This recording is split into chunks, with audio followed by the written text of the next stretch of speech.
Bonsoir mesdames, mesdemoiselles et messieurs, bienvenue à ce journal dont voici les principaux titres. Le président de la République décore l'ambassadeur du Koweït au terme de sa mission dans notre pays.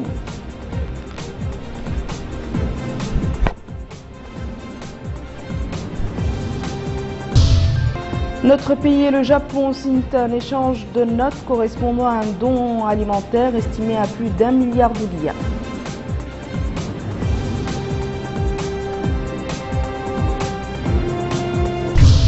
Un puissant séisme frappe l'Asie du Sud, bilan des centaines de morts.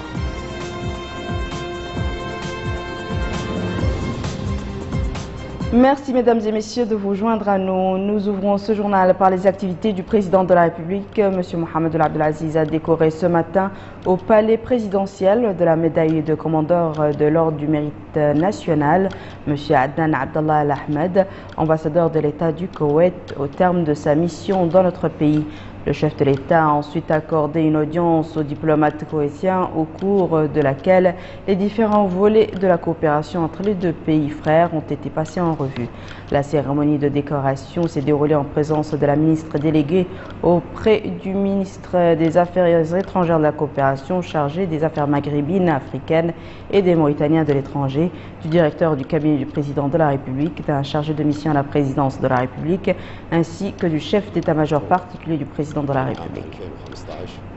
À sa sortie d'audience, le diplomate koweïtien a affirmé qu'il a été honoré par l'entrevue qui lui a accordé le président de la République, à qui il a transmis les salutations de son frère, son Altesse Cheikh Sabah El-Ahmed El-Jaber Al-Sabah, émir de l'État du Koweït, et son Altesse le prince héritier. Il a ajouté que le président de la République lui a prodigué des conseils qu'il mettra à profit tout au long de sa mission. Il a aussi imploré à Allah le Tout-Puissant de faire de la Mauritanie un pays de paix et de prospérité sous la conduite du président de la République, son Excellence M. Mohamed Abdelaziz, et souhaité au peuple mauritanien davantage de progrès et de prospérité. Au chapitre de la coopération, le Japon a accordé un don alimentaire à notre pays, estimé à environ à 1,2 milliard d'ouguiyas. Un échange de notes relatif à ce don a été signé par le ministre des Affaires économiques et du Développement, M. Sid Ahmed El-Reis, et l'ambassadeur du Japon dans notre pays, Jun Yoshida.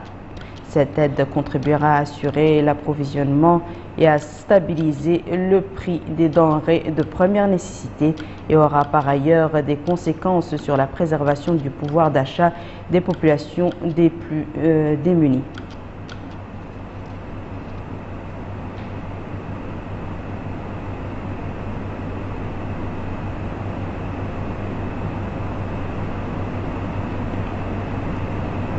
S'exprimant à cette occasion, le ministre des Affaires économiques et du Développement a remercié le gouvernement japonais pour cette aide et souligné le niveau et la qualité de l'engagement du Japon auprès de notre pays en vue d'asseoir les bases d'un développement socio-économique durable.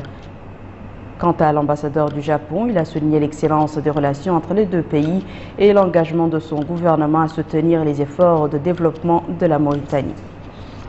Destination à présent le Trarza et précisément la localité de Charkar, relevant de la commune de Rosso.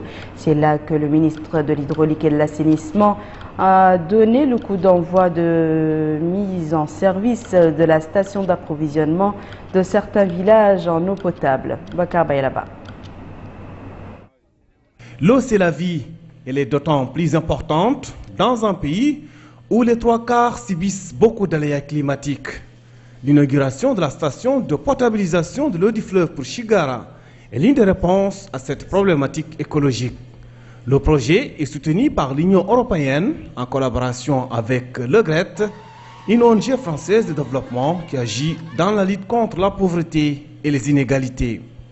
L'occasion pour le ministre de l'Hydraulique et de l'Assainissement, M. Ibrahim Mohamed El-Mokhtar, de souligner les efforts de l'État mauritanien pour l'accessibilité de l'eau potable dans toutes les localités du pays, estimant que cette ressource hydrique permettra de booster l'économie locale.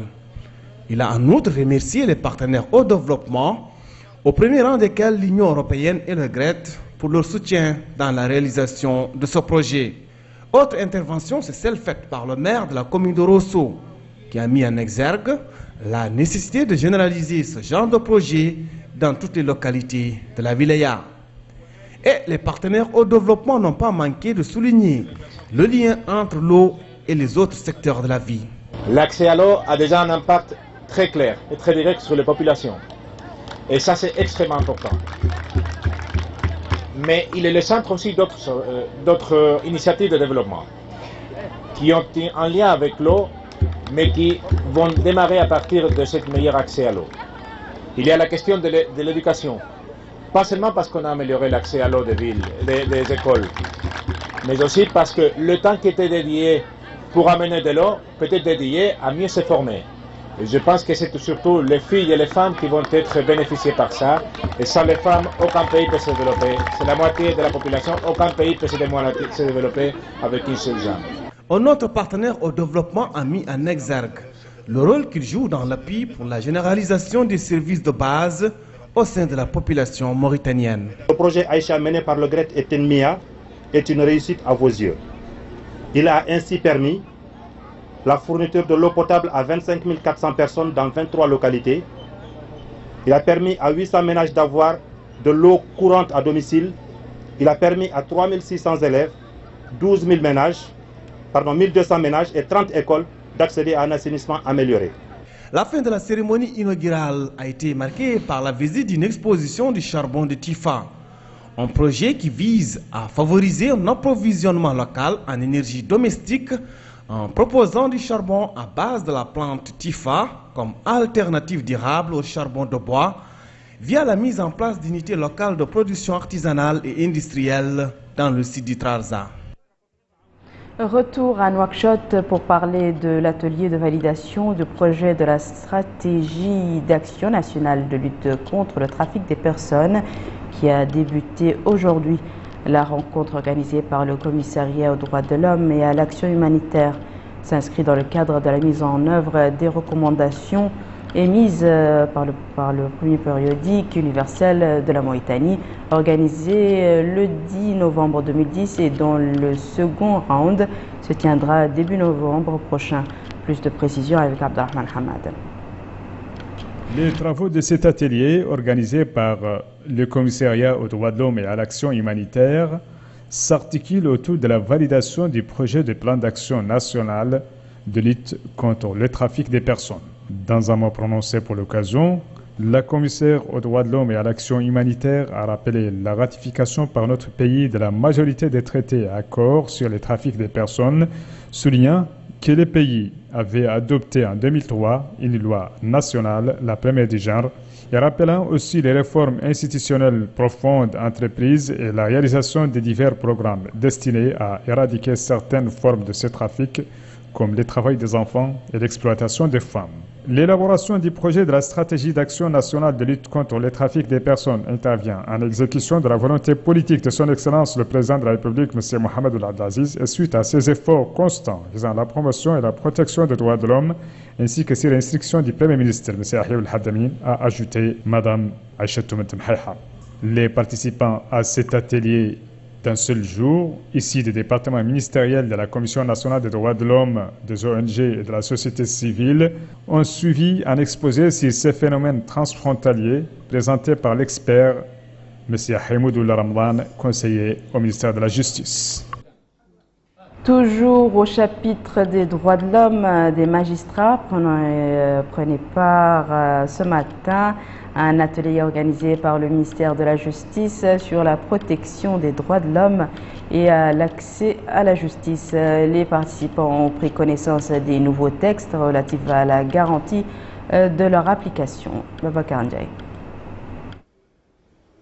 Mieux garantir l'application des textes juridiques au profit des magistrats. Pour le secrétaire général du ministère de la Justice, Dr Mohamed Lemine Oulsidi Baba, il s'agit d'ancrer davantage l'état de droit. Une démarche qui s'articule autour de la protection des droits, des libertés et l'égalité devant la loi. Ce séminaire sur les textes relatifs à la protection des droits de l'homme et à l'accès à la justice vise concrètement à sensibiliser ces magistrats sur la mise en vigueur des nouveaux textes. Il s'agit de la loi incriminant l'esclavagisme et pénalisant les pratiques esclavagistes, la loi de l'assistance judiciaire, la stratégie juridique d'accès à la justice, la loi incriminant la torture ou encore la loi créant le mécanisme national de prévention de la torture. C'est un séminaire qui est organisé par le ministère de la Justice à propos des textes relatifs aux droits de l'homme et à l'accès à la justice. C'est un texte d'une importance capitale parce qu'il permet aux magistrats d'accéder aux nouveaux textes modernes pour l'application compte tenu de l'importance des sujets relatifs aux droits de l'homme en Mauritanie. Ce séminaire rentre dans le cadre du plan du département de la justice visant à renforcer les capacités des magistrats. Autant la protection des droits de l'homme est importante, autant celle des ressources financières publiques et capitales. Parmi ceux qui ont en charge cette mission, les comptables des établissements publics. C'est pour eux et afin de mener à bien leur mission que le ministère des Finances a organisé aujourd'hui une session de formation en collaboration avec l'École nationale de l'administration, de la presse et de la magistrature. Rabia Deda. Le département des finances vise à travers cette session de formation dont bénéficient 126 comptables d'établissements publics de l'État à caractère administratif à améliorer le rendement et contribuer à répondre aux critères de transparence exigés. À cette occasion, le secrétaire général du ministère des Finances, M. Mohamed El-Aïd, a rappelé que le gouvernement mauritanien accorde une importance primordiale à la bonne gestion des biens publics. Une gestion, a-t-il ajouté, qui doit se dérouler dans la transparence. À cet effet, une stratégie de formation a été établie pour que les établissements publics puissent être à l'écoute des populations. Et ceci à travers la bonne gestion pour une bonne gouvernance. Les participants à cette formation suivront une série de modules qui ont pour thème les pouvoirs des organes délibérants et le fonctionnement des conseils d'administration, les pouvoirs des ordonnateurs, le rôle de l'agent comptable et sa responsabilité, les textes régissant la comptabilité, l'exécution de la dépense publique, l'élaboration des états financiers périodiques, l'étude des cas et l'application comptable. Dans le domaine de la pêche, il était question aujourd'hui de l'évaluation des guides sectoriels d'appui au secteur des pêches du programme EDES-COLACP. C'était dans le cadre d'un atelier organisé par le ministère des Pêches et de l'Économie maritime. Une rencontre qui s'inscrit dans le cadre de la valorisation des ressources nationales halieutiques et de l'amélioration des revenus et des profits générés par cette ressource. Babacar Ndiaye toujours. Précieux pour la vulgarisation des bonnes pratiques de tous ceux qui manipulent les produits halieutiques, ces nouveaux guides vont participer à la compétitivité du secteur de la pêche. Rappelant les priorités du gouvernement, dont notamment la valorisation des ressources halieutiques nationales, l'augmentation de leurs revenus, la secrétaire générale du ministère des Pêches et de l'Économie maritime, Mme Hadjetou Mint Bouka, a dit que plusieurs mesures ont été dans ce sens prises pour donner une plus grande valeur ajoutée au secteur de la pêche. Évoquant le riche partenariat qui unit la Mauritanie et l'Union européenne dans le secteur des pêches, le représentant de l'Union européenne, Pedro Rodriguez, a révélé que le protocole de pêche entre notre pays et l'Union européenne, qui a été paraphé le 10 juillet 2015, sera bientôt lancé.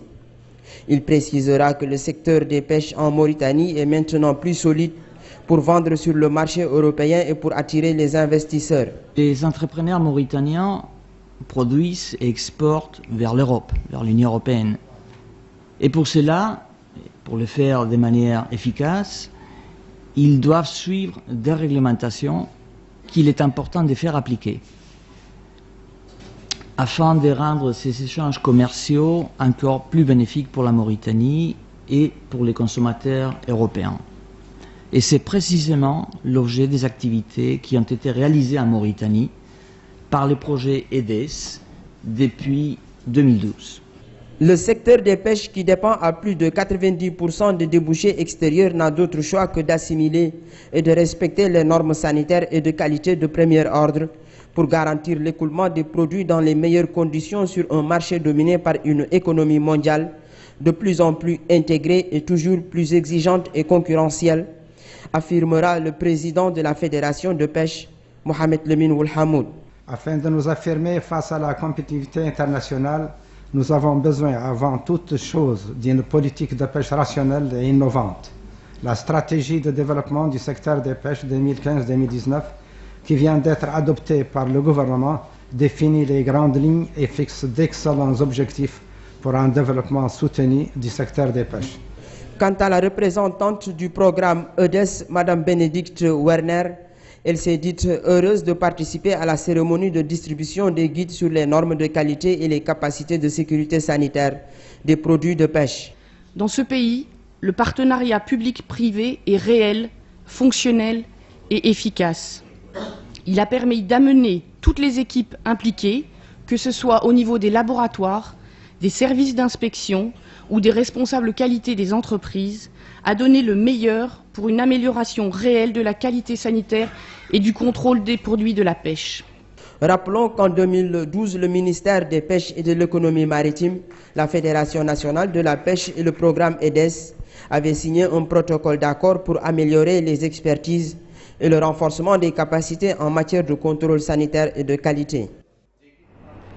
Un autre atelier, celui qui était consacré aujourd'hui à la clôture du projet régional sur les systèmes intégrés des cultures et de production de semences par la gestion de l'eau, irrigation en Afrique subsaharienne. Ce projet a pour objectif principal d'améliorer les performances des différents systèmes de production liés à la disponibilité de l'eau et la productivité agricole dans la sous-région. Abdelrahman Hamadan toujours. L'objectif ultime de cet atelier est de présenter le bilan du projet régional sur les systèmes intégrés de culture et de production de semences par la gestion de l'eau, irrigation en Afrique subsaharienne. Ce projet clôturé aujourd'hui avait été lancé en 2012 sur financement de la Banque islamique de développement avec pour objectif l'introduction des systèmes d'irrigation dans la culture au niveau des zones subsahariennes de l'Afrique afin de rationaliser l'exploitation des eaux d'irrigation. Dans son mot d'ouverture, la secrétaire générale du ministère de l'Agriculture a indiqué que ce projet a pour objectif principal d'améliorer les performances des différents systèmes de production liés à la disponibilité de l'eau et à sa qualité, la durabilité des sols et des cultures, les pratiques de gestion de l'eau, les éléments nutritifs et les conditions socio-économiques de la région. Madame Aziz Ahmed Kerbali a ajouté que le partage des résultats obtenus du projet vise à améliorer la productivité agricole dans la sous-région, lutter contre l'insécurité alimentaire et renforcer la collaboration scientifique entre les pays membres. Auparavant, le directeur de recherche et d'innovation au niveau du Centre international de l'agriculture, Biosaline, Dr Chouaib Ismail, a passé en revue l'historique du projet et son rôle dans la sensibilisation des agriculteurs sur l'importance de suivre les systèmes d'irrigation pour rationaliser l'eau, citant les raisons qui ont conduit à l'organisation de cet atelier. Il est à noter que ce projet expérimental régional sur les systèmes intégrés de culture et de production de semences par la gestion de l'eau en Afrique subsaharienne renferme, outre notre pays, le Mali, le Niger, le Sénégal, le Burkina Faso, la Gambie et le Nigeria. L'Université des sciences, des technologies et de médecine et l'Institut de recherche pour le développement organisent aujourd'hui un atelier sur l'étude et la recherche sur l'environnement de la ville de Nouakchott. Les organisateurs de cette rencontre de 2 jours vont proposer les bases d'un projet de recherche scientifique pluridisciplinaire sur l'environnement de la ville de Nouakchott.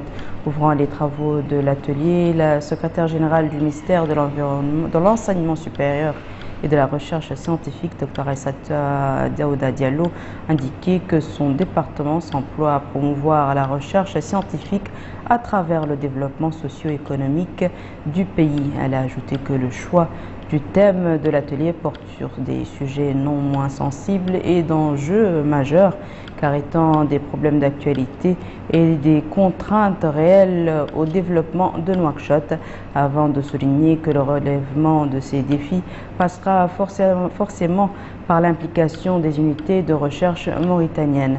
Quant au président de l'Université des sciences, des technologies et de médecine, le professeur Ahmed El-Haouba, il s'est félicité de la collaboration entre l'USTM et l'IRD. qui date de 1996 et qui se concrétise par des accords entre ces deux institutions dans les domaines de la communication, de la documentation et d'échange d'informations. Enfin, le directeur de l'Institut de recherche pour le développement a quant à lui loué l'organisation de cet atelier, estimant que les recommandations qui en découlent apporteront des remèdes aux problèmes d'environnement. La ville de Nouadhibou a abrité ce matin le lancement des activités de l'atelier sur la citoyenneté. Il s'agit d'une rencontre organisée par le ministère des Relations avec le Parlement et la société civile au profit des ONG de la société civile dont les acteurs suivront une formation sur le concept de l'ancrage des valeurs citoyennes et démocratiques. L'atelier qui va durer 3 jours était l'occasion pour le secrétaire général du département, M. Cher Olbouassriya, de souligner le rôle joué par la société civile dans les domaines de la sensibilisation sociale et de la culture afin de consolider la paix civile et d'éliminer les disparités sociales. Restons à Nouadhibou. Le Wali a effectué cet après-midi une visite dans certaines écoles fondamentales réhabilitées récemment par certaines institutions, parmi lesquelles la commune de Nouadhibou. M. Mohamed Waloul Ahmed Youra a pu constater l'état des classes, de même que les conditions dans lesquelles se déroulent les cours de la nouvelle année scolaire 2015-2016. Il en a profité pour exhorter la famille scolaire à préserver cet acquis et à en faire bon usage.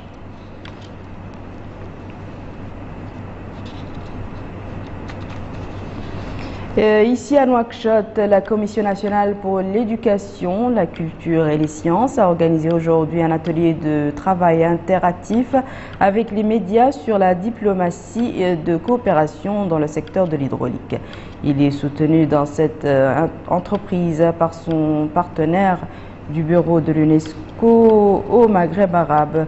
Le thème de cet atelier a fait l'objet d'un exposé présenté par un expert de l'UNESCO. Retour à Bakar Bailaba. De toutes les ressources renouvelables de la planète, l'eau douce est celle dont le manque est le plus implacable pour l'humanité.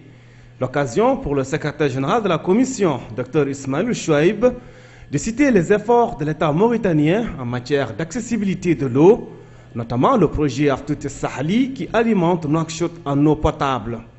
Il a également évoqué les projets en cours d'exécution dans le lac de Har et les centaines de points d'eau construits sur toute l'étendue du territoire national qui ont eu des retombées positives sur la vie des citoyens. Les participants de cette rencontre ont suivi un exposé présenté par l'expert de l'UNESCO sur l'état des lieux de l'hydraulique dans le monde, avec un accent particulier sur la région du Sahel et la nécessité de prendre conscience sur l'importance de la gestion rationnelle des installations hydrauliques. L'ONU prévoit qu'en 2025, 1,8 milliard d'êtres humains vivront dans des pays ou régions affectées par une pénurie totale d'eau et environ 5 milliards dans des régions où il sera difficile de répondre à tous les besoins en eau douce. À signaler que les populations qui n'ont pas d'accès à l'eau sont bien souvent les mêmes que celles qui souffrent de la faim. Nos concitoyens d'Elmina ont sans doute poussé un ouf de soulagement et pour cause, le filet réalisé par la police de leur Muqata'a, en l'occurrence le commissariat d'Elmina 2. Il vient en effet de mettre en hors d'état de nuire des malfaiteurs qui prenaient pour cible les commerces. Des précisions sur cette opération avec l'officier Mohamed, commissaire Mina 2. Le dimanche matin, vers 4 heures, le commissariat a été saisi par le gérant d'une épicerie, l'épicerie Trarza en l'occurrence, pour lui signaler qu'il vient d'être agressé par 5 individus qui ont eu à blesser son gardien. Quelques minutes après, le commissariat est intervenu. Et le premier acte à faire, c'était de secourir d'abord le blessé, qu'on a conduit à l'hôpital. Et après, nous avons fait une petite ronde aux environs de l'épicerie pour voir si on peut rattraper les individus. Malheureusement, sur le champ, on ne les a pas eus. Dans la journée, nous avons procédé à des patrouilles dans le secteur qui nous ont amenés à rafler 12 individus. Et parmi ces individus, l'un d'eux était connu du service de police. Suite à l'enquête, il s'est avéré qu'il faisait partie de la bande qui a attaqué l'épicerie. Nous avons travaillé avec lui, ce qui nous a conduit à arrêté les autres complices. Donc ils sont 5 au total, tous des repris de justice, connus de nos services. Pendant la perquisition dans la baraque où on les a trouvés, nous avons trouvé une multitude d'armes blanches, plus des bâtons et des arrache-clous, en plus d'une partie du butin. Donc ils ont eu à voler 97 cartouches de Marlboro, 5 paquets de cartes Moritel, de cartes de 1000, 5 paquets de cartes Mattel de 1000, 18 cartes de 100 de Mattel, en plus d'un téléphone LTC et un boubou bazin. Au cours de l'enquête, l'un des membres du groupe nous a avoué qu'il est auteur aussi d'un vol qu'il a commis à Arafat, le vol d'un ordinateur portable et de 8 téléphones que nous avons retrouvés aussi. Et l'enquête se poursuit pour voir s'il n'y a pas d'autres complices. Bon, maintenant, l'appel que je lance à nos concitoyens, d'abord, c'est de se tranquilliser. C'est pas, bon, ça se passe dans toutes les villes du monde, mais aussi, la police est là pour les secourir, la police est là pour les sécuriser. Il suffit seulement d'informer la police à temps et de ne pas prendre de risques. De ne pas prendre de risques. Laissez la police prendre ce risque parce qu'elle est payée pour ça, elle est là pour ça. Les citoyens, on lui demande juste de nous appeler, de nous informer à temps. Nous allons à présent nous rendre à Nimlan. C'est une commune relevant de Tijikja qui vit présentement au rythme du 109e anniversaire de la résistance de Nimlan. L'événement est sous-tendu par une manifestation culturelle et artistique qui a pour objectif de magnifier les héros de cette résistance et afin que leur nom soit connu des générations présentes et futures. La manifestation a été animée par des conférences qui ont abordé les tenants et aboutissants de cette bataille ainsi que des soirées artistiques et folkloriques. L'occasion pour le Wali du Tagan, M. Sidi Mouloud Ibrahim, d'affirmer que la bataille de Nimlan est l'une des importantes batailles menées par les fils de ce pays pour défendre l'honneur et la nation. Et d'ajouter que les martyrs de cette bataille méritent considération et grandeur.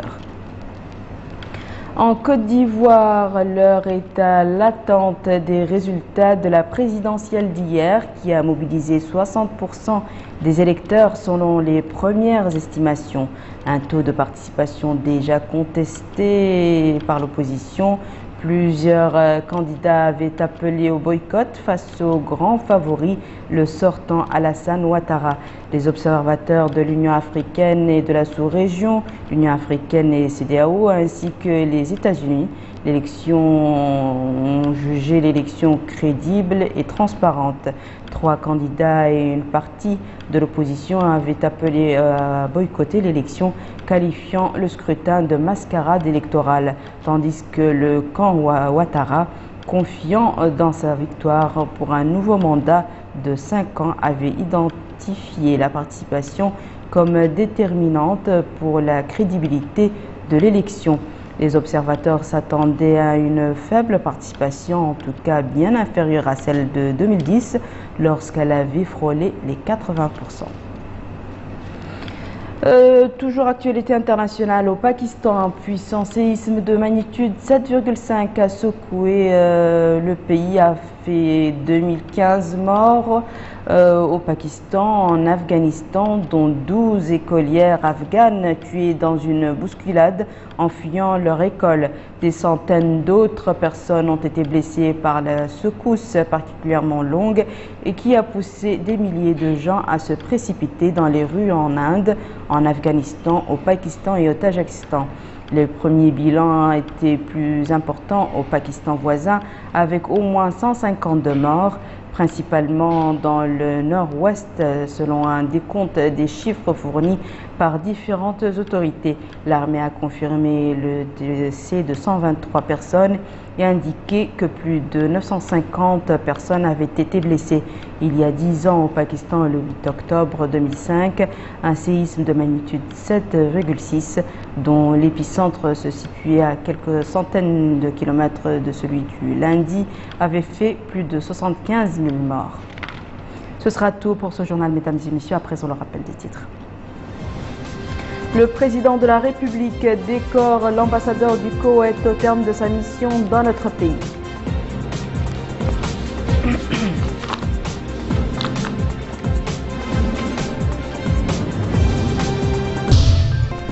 Notre pays et le Japon signent un échange de notes correspondant à un don alimentaire estimé à plus d'1 milliard de billets.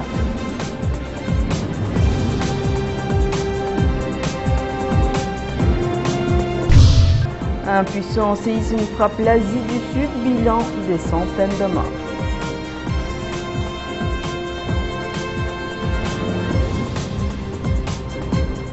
C'est la fin de ce journal, mesdames et messieurs. Merci à vous de l'avoir suivi. Merci de votre fidélité et j'espère vous retrouver demain à la même heure, Inch'Allah.